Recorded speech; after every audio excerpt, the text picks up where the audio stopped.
A new approach could get more of Oakland's African-American boys graduating high school instead of dying young. If you had not received the kind of support as a boy that you are providing to these African-American boys at this school, where would you be today? I'd be in San Quentin or dead. Black men are teaching and mentoring black boys in hopes of shifting the odds towards success and survival. We're trying to make transformations. If we look at the statistics in Oakland, we're the highest in everything we don't need to be in. A special report in collaboration with the San Francisco Chronicle, coming up next.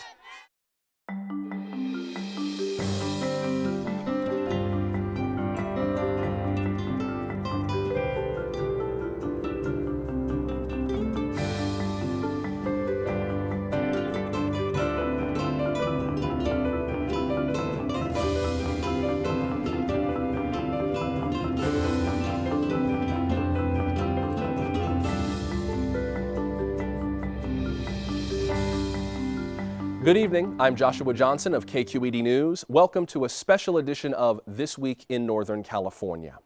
Imagine that your fate was determined by a coin toss. Heads you win, tails you lose, or die. Sounds extreme, but that is what many African-American boys in Oakland face as they work to complete high school. In the last decade, the number of black males who have died on the city's streets is nearly equal to the number who have graduated from its high schools ready for college. But now there are new efforts in the school system to turn this around. The strategy? Pair black boys with upstanding black men in hopes of teaching the kids a better way forward. Good morning, sir. How you doing? Good. Siswe Abaka teaches the Manhood Development class at Oakland's Skyline High School. Glad you could be here with us, brother. Good morning. He and about a dozen African-American male teachers are focused on making sure that black boys graduate high school. Take a step back. Y'all mate. We're trying to make transformations. A lot of our brothers are failing disproportionately. Like if we look at the statistics in Oakland, we're the highest in everything we don't need to be in. Give yourself some space.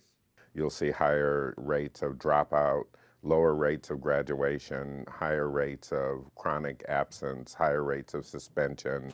Junius Williams is CEO of the Urban Strategies Council, an Oakland-based nonprofit working to eliminate persistent poverty. In 2010, the council partnered with Oakland Unified in developing solutions for improving the academic and social outcomes for black boys. That same year, the district launched the Office of African American Male Achievement. Chris Chapman is the executive director. The Manhood Development class is one of the office's programs. One of the strategies with our manhood development classes and just getting eye level with the youth is how do we put kind of the swag in education and learning.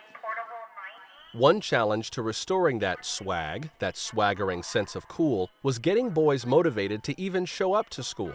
What we found was that if kids weren't excited about being in school and they weren't engaged and being encouraged, actually then they would get turned on to the streets. Back at Skyline, Abaka took me on a tour of the campus. Skyline is one of 8 high schools and 3 middle schools in Oakland that offer the Manhood Development class. How you feeling, brother? The students come from varying academic, economic, and family backgrounds. Define manhood for me. In the context of this program, what does it mean to be a man? I just want brothers to embrace all aspects of manhood, not just so much the strength, but the compassion, the love, aspects of fatherhood, aspects of husbandhood, aspects of brotherhood. Ready, one. Every day, Abaka, also known as Brother Siswe, leads the boys in exercise. It focuses their minds so that they can become better students. And my major concern is a lot of our brothers don't know how to receive information. They don't know how to take notes. They don't know how to just sit down somewhere. A lot of our brothers need fathers. Just period. I don't know what other way I could put it. The Manhood Development Program is an opportunity for us to connect with these young men to make them feel valued, loved, and supported. In elementary school, a lot of the teachers used to tell me I'll never accomplish anything, and I was actually one of the smartest kids in my class. So, Abaka says sometimes the class feels more like therapy. We might have to deal with a brother that lost a cousin, or a brother that might be having a baby next week. Students built altars to honor fallen classmates and other victims of gun violence, stark reminders of the trauma many carry into the classroom. I grew up on 94th. That was a bad area. A lot of killings happened. Wesley Brownlee, a 15-year-old freshman, is a student in the manhood class. When he graduated from middle school, he had a 3.5 GPA. Once he started high school, it began to drop. I seen myself hanging out with kind of the wrong friends and all that, like into bad stuff. Brother Wesley, how them grades? They're looking good so far, but I just got to turn in a big history assignment, and I'm kind of late on it already. Whatever support you need between myself, the youth center, tutoring on campus, it's time. Before, all I was worried about was just sports, and now, like Brother Sisway, he made us dig deeper into school. If we don't have a good education, we might not get to that school we want, or we might not have that good job that we want when we get older. A few miles away from Skyline, a charter school is trying a more comprehensive approach. It's targeting kids starting in kindergarten, and all of the nearly 75 students enrolled are African American boys. A lot of the boys that come to this school have failed in other schools. They've been kicked out, expelled, and we are not quick to do that. Dr. Mark Alexander, a retired epidemiologist, is the board chairman of the 100 Black Men of the Bay Area Community School. The school, which opened in 2012, focuses on an educational mix known as STEAM: science, technology, engineering, the arts, and math. It currently serves elementary students, but the goal is to expand coverage through 12th grade. I grew up in foster homes. I grew up in very, very tough situations. I used to fight a lot. I used to get suspended. And so I see a lot of myself in these boys. And I see the genius in a lot of these kids. And so what is that doing?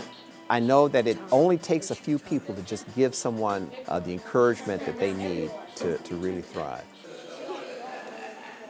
Kids at the school start every morning with breakfast, then line up to repeat their morning affirmations, also known as the Scholar Holla. Who are we? We are readers. We are responsible.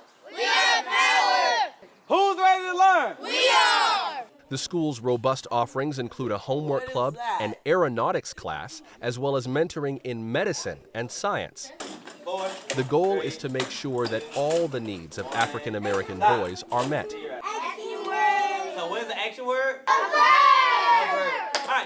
If you had not received the kind of support as a boy that you are providing to these African American boys at this school, where would you be today? I'd be in San Quentin. Or dead.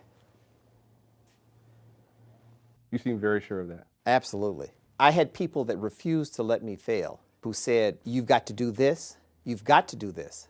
There are no other options for you. And we've got to have we have to have that attitude towards our children today. Dr. Alexander says the situation is more dire than people may think. It's not just an African American issue or even an Oakland issue. It's an economic issue that impacts everyone in California, a state where minorities now make up the majority. When we fail Black boys, Latino boys, whomever it is, there's a cost attached to that. Incarceration, social services, added police protection, insurance rate, the litany goes on and on and on, and it's a huge price tag. When you invest up front and you make those boys successful, you invert that. Well, good to see you. Congratulations. Thank you. Congratulations, man. Excellent. For Chris Chapman, success begins by acknowledging achievements every step of the way. All is well.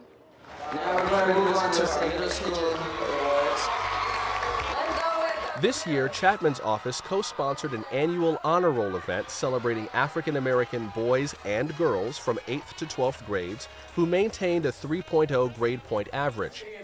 One of the Skyline Manhood Development students, 15-year-old Javon Mabon, performed a spoken word piece at the event. I'm 11 years old in the 6th grade and I can't read. The class was so full that the teacher didn't notice me, but I can't read. Javon did not have the GPA needed to win an award, but he plans to get one next year. His performance at the event was both a painful reminder of what black boys are up against and a moving testament to their potential. But on the biggest game of the school year, I was coming down the lane, getting ready to do my thing when number 13 crashed into me. And at the same time that I heard my knee snap, I see my family's dreams shattered. So now I'm asking y'all, what are my options? I can't read. Wow.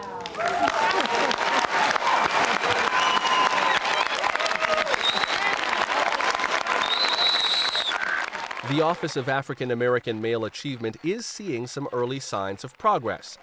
Ready, go. Some of the participating schools are reporting fewer discipline problems, better grades, and improved attendance. But reversing the old trends remains daunting. I definitely think that in these programs, sometimes it's a lot put on the man or woman that's coming to the aid or support our children, you know. And it doesn't always equate that way. Just because I'm here for 1 month doesn't mean all these brothers are gonna start automatically going to class and wanting to do their homework and different things like that. There's many layers and layers and layers that we have to, you know, peel back. Let's continue the conversation now. Joining us here in the studio tonight are Tiago Robinson, a manhood development facilitator at Oakland High; Jill Tucker, education reporter for the San Francisco Chronicle; and joining us from Denver, Pedro Noguera, a professor of sociology at New York University. Welcome, everyone. Jill Tucker, let me start with you. You spent a year following these programs for the San Francisco Chronicle documentary series Even Odds. What made you decide to report on this? You know, in the 15 years that I've been covering education in California, I kept reporting the same statistics about African American males across California and specifically in Oakland. And they didn't change very much. You know, in a good year in Oakland, the graduation rate for African American males is 50%. Homicide is the leading cause of death for African American males in Oakland, aged 15 to 34. And another statistic that I recently stumbled upon about a year ago was the number of African American males graduating from Oakland high schools ready for college, ready for the UC or CSU system. And over the last decade, there were 802.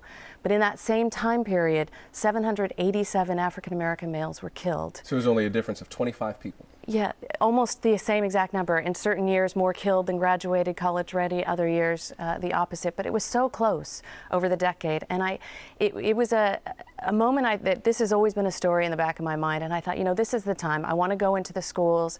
I want to be that entry point for our readers to see what it's like for these students to grow up in Oakland, these African American males, what their lives are like, and also chronicle what the district was trying to do, a somewhat radical approach to addressing the needs of African American males, basically saying we are going to create an Office of African American Male Achievement, a department in the school district specifically for one gender and one race, and we're going to create classes just for African American males, and at the same time open a school that was made for and by African American males. One of the people who works in those classes, of course, is Tiago Robinson. You teach one of the manhood development classes at Oakland High. Tell us how your background personally relates to what you're doing with these kids. Well, I actually went through Oakland Unified School, so ended up not making it. I was one that didn't make it, ended up dropping out in the 9th grade. So, and, you know, running the streets and know Oakland very well, doing things that I shouldn't have been doing. And as you start to get older and people believe in you, my opportunity changed. And one of the things I always wanted to do, though, was to come back to Oakland and give back and work with the Oakland youth. And the fact that you kind of came up the rough side of the mountain is one of those things that I imagine gives you relatability to a lot of these boys. You get some real street cred because of where you've been. Yeah, definitely. Professor Noguera, let me ask you about these programs on a larger scale. I know you've spent some time looking at the the work that's been done in Oakland schools yourself, as well as some of the work that's done in other districts across the country trying similar things. What do you think of this kind of approach? Does it go far enough, or is there more that needs to happen? Well, I want to applaud the district for taking this initiative to try to address this large problem, but I want everyone to keep in mind it is a large problem. It's not simply about addressing this through a manhood development class. You have to understand that there's an economic aspect to this problem. If you look at the unemployment rates for young men, particularly African American men, ages 16 to 25, they're some of the highest of any group in the country. If you don't address that problem, you're not going to see this issue go away. You're talking about violence and homicide, which is not going to be addressed by this initiative by itself. So what I would encourage those who are working on this to think about is how do you integrate some other aspects into this program so that you can start to address the problems early on with children, but also particularly as they enter adolescence and they start to need to earn a living. How do you address that part of it as well? Because if you don't address the economics of it, you're not going to find a real reduction either in homicide rates or unemployment or dropping out of school. It seems like a lot of what's done, Professor, since we've got you on the line, it seems like a lot of what's done is kind of a hybrid approach, whether you look at something like Oakland Unified's program where they have some people who are credentialed teachers and some who are supervised by credentialed teachers, programs like the Harlem Children's Zone where it's a lot of wraparound services. It seems like the hybrid approach where it's community and nonprofit and some governmental or semi-governmental agencies. That seems to be the way things are going now. Do you think that's the right way to go forward, or are there other strategies that maybe need to be tried to help African American boys that aren't really on the table right now? I think I can't say enough about the importance of there being an employment aspect to this. If you look at the numbers of those who were killed over that period that Jill Tucker described, I bet you very few of them had jobs. Very few of them had careers. And so you really got to recognize that young people who think they're going somewhere because they have something to live for, because they have a family, they have a career, they have a future, are going to make different decisions than young people who are headed nowhere. And so we really have to address that aspect of the problem. And I think what's interesting about this as well is that the district is looking at long-term solutions. So if they get kids to college, they're going to help them continue through college. They don't want to just stop at the classroom door of manhood development. But I think what is very different about this program, what Oakland is doing, is they are looking very specifically, not just at all the kids at the bottom of the achievement gap, but they're looking at a very specific subgroup. As I said, they're looking at African American males. And as Professor Noguera said, they have very specific needs. And so how this is working is looking at them as individuals, looking at the issues that they face as African American males in Oakland, the fear that teachers have of them or shop owners have of them, or as President Obama said, the doors that lock as they walk by. That's a very different life that they lead than, say, a Latina female. Her issues that land her at the bottom of the achievement gap are very different. And so looking at this, what they call targeted universalism is trying to identify the needs of these kids. So it's jobs, it's confidence, it's mentors, it's role models, it's father figures. Giving them those things that they need very specifically as African American males is what the district is trying to do now. And that is something that's very different than sort of the no child left behind approach of, okay, just throw money at everyone at the bottom of the achievement gap and see what happens. Tiago, let me ask you about that. For people who look at black boys in particular and feel like they basically are staring, quite frankly, into a black hole. They have absolutely no idea what the cultural issues are, no idea where to begin in terms of rendering help. What have you found is if you had one key for everyone who has to deal with African American boys on any level to breaking the ice, to breaking the surface, to making an inroads, what's the one most essential thing you found that it takes to kind of begin that conversation? Don't give up. Don't give up because, they're going to try you just like any kids will, and just see if you're for real. Because, what do you mean by that? Give me an example. Like a lot of kids, even for me, was like, man, you doing this for a paycheck. This summer we met at Oakland High with 25 of African-American men, young men, that was just bad attendance, low credit, bad grades. And so we met with the families during the summer. called the families in, and a lot of the young men was like, "You just doing this for a paycheck?" And I had to say in front of my administrator, "No, I'm not. I'm doing this because I care." And I think, once kids see that you care, you can be like the Pied Piper. They'll do anything that, you say. So I think it's just really caring. And if people do that, teachers do that, then it's easier to break the cycle. Joe, let me ask you about your presence in the story. We've been joking around since the very beginning of this about you, the well-meaning white lady, who ends up parachuting into East and West Oakland to meet all these black kids into this universe that is very foreign, I would imagine, to your experiences in life. For people who feel that way, it can be very easy to both say, how do I get started? And to ask, well, why black kids?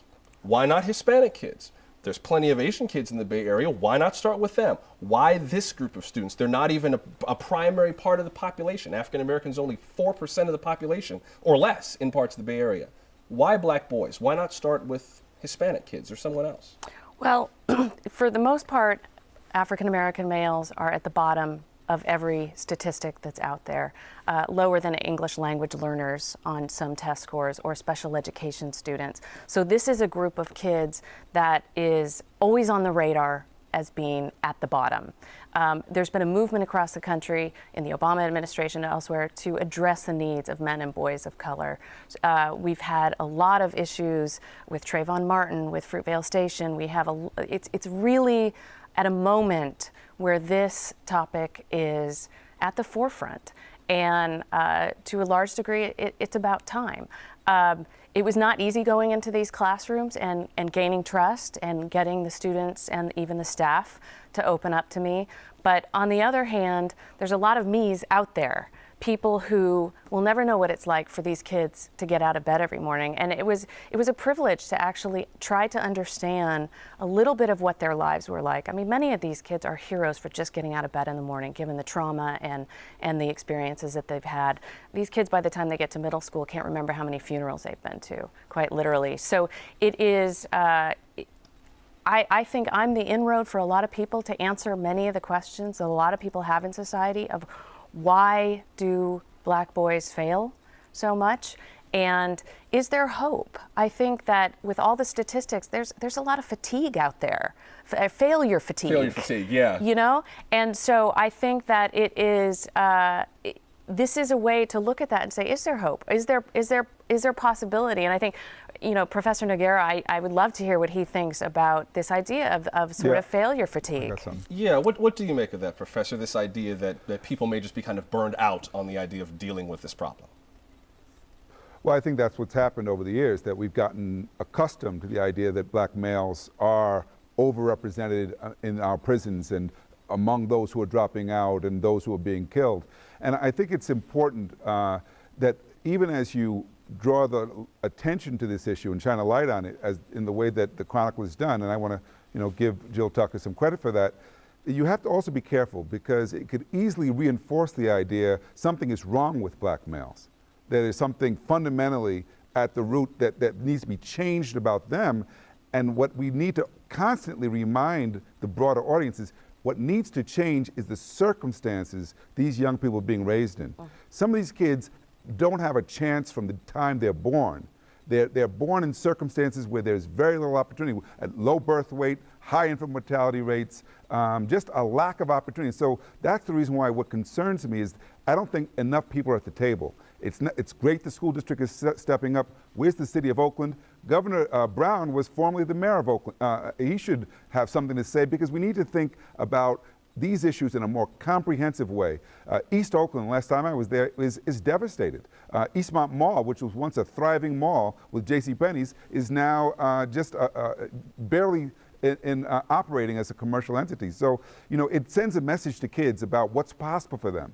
And so I just want to make sure that the viewers don't see this simply as a black male problem, but recognize that there are pockets of America that have just been left behind. This is one pocket there in Oakland, and it's a shame because the Bay Area is rich with resources, and this is something that we should be able to do something about. Before we run out of time in our conversation, Tiago, I wanted to ask you, for people who are looking at this in exactly the way that Professor Noguera suggested and said, okay, I care about this issue.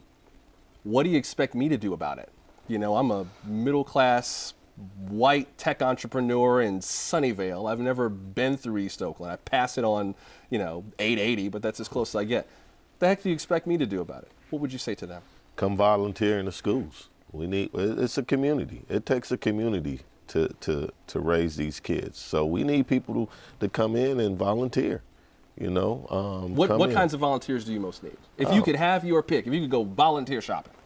I mean, definitely with the IT, you know, tech, and just coming into the classrooms, donating, answering some phones, being part of the meetings. We just need more of that. Help, you know, get the kids on the bus, even though they're high schools. The more adults that's out there, the easier it is going to be. Black, white, and otherwise. Doesn't matter. Since you're dealing with these kids, and since you are on the front line, I want to end with you. Who in your class gives you the most hope? You're dealing with some really tough cases there. Who or what gives you the most hope going forward? Out of the whole class, or just one? You know? Give me an example, one brief example before we run out of time. I'd say all of them, the whole class. Why is that? Because they show up every day. They're there every day. They listening to me. I'm not easy to get along with. I'm at your house, you know. Knocking on the door. I'm calling your house. I'm knocking on your door, trying to get you to see the bigger picture. And just, we had enrollment. We had registration this week. And kids were coming to me like, Tiago, I'm taking an AP class. This is something I mentioned to them in the 9th grade. They're 11th graders now, you know, so all of them give me hope. Excellent, excellent. And it gives us hope as well to see that there are people like you who are paying attention to, who are helping out with this, and then people who are also paying attention to it. That is our broadcast for tonight. Thanks very much to everyone for a great conversation. Tiago Robinson, Jill Tucker, and Professor Pedro Noguera in Denver. Please be sure to visit us online at kqed.org/thisweek, where you'll find links to Jill Tucker's reporting on the Even Odds series. And you'll also find a video profile of our guest, Tiago Robinson. All you brothers in here can go to college. You're there. But you have to put in the work. You have to go home and study. Also online, you'll find information about a free upcoming event. It's the KQED American Graduate Education Town Hall. We'll be highlighting the solutions in Oakland that we've been discussing in this program. The event takes place at the Kaiser Center in Oakland on Thursday, September 12th. I will be there. I hope to see you there. A program note, we're off next Friday for the long weekend. Twee Vu returns on September 6th with a look at the art of Burning Man, among other topics. We close now with images taken by San Francisco Chronicle photographer Lacey Adkins for the Even Odds series. Until we meet again, I'm Joshua Johnson of KQED News. Thank you for watching. Good night.